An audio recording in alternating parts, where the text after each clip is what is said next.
Hello everybody. Today's topic, how to start a great sales conversation. In other words, what do you say the first time when you meet somebody for the first time, mate? I mean, what's going through your head?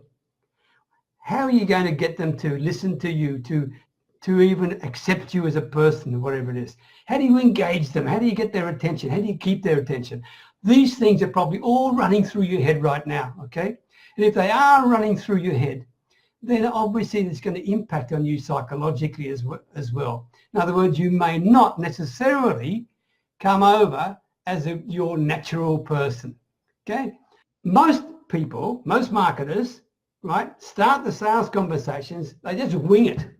That's all they do, they wing it, right? They don't really give it a lot of thought. They hope like mad that they'll come up with something common to say, etc., etc.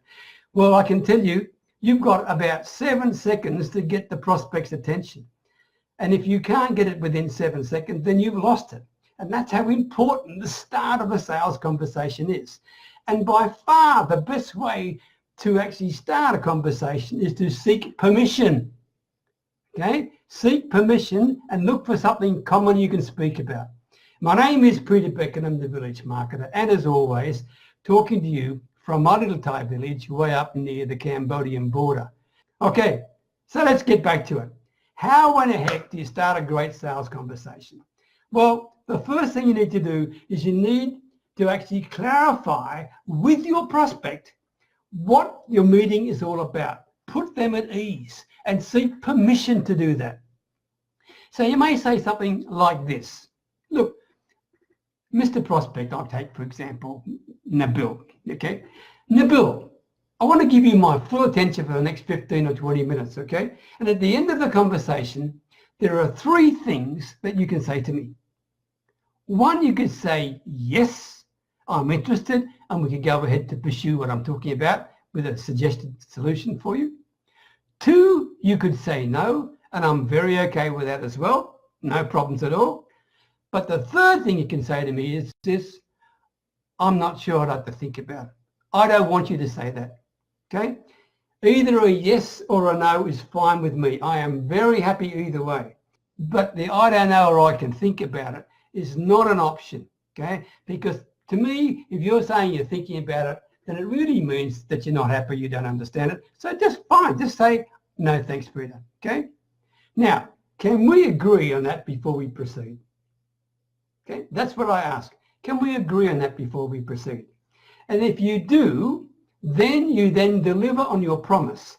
And your promise is then to give them your full attention. Give them your full attention as much as you can, which means not talking about you, not talking about your offer, not talking about your company, but talking about them. And you do that by asking questions. And let me share this with you, and this may be worth writing down. The average marketer practices what to say. The average marketer practices what to say. They've got a script of some sort and they practice the script, right? The top marketer, the best marketers, the most efficient, the most effective, the most professional and most profitable marketers do not do that. They practice what to ask, right? They practice what to ask because the questions and the tone of their questions drive the entire conversation. You see, when you are asking relevant questions, you keep the conversation moving and you keep the focus on them. In other words, it helps you connect with them. If you don't connect with them, then you're not going anywhere. Secondly, it makes the prospect feel as if you appreciate them and that you are listening to them, okay? Especially when you ask questions, you get an answer from them and then you seek back clarification and understanding of what they just answered. So you show that you're listening. And by the way, it's even smarter if you seek permission to write down some of the information they're giving you. That makes them feel even more special, all right? And thirdly, by asking questions and keeping them as the focus of the entire conversation, you get the information that you will need later in order to provide some potential solution for whatever their pain, challenge, desires, or whatever it may be is. That's why you use questions, to keep them as the focus of your presentation. All right? Now, there are three basic types of questions.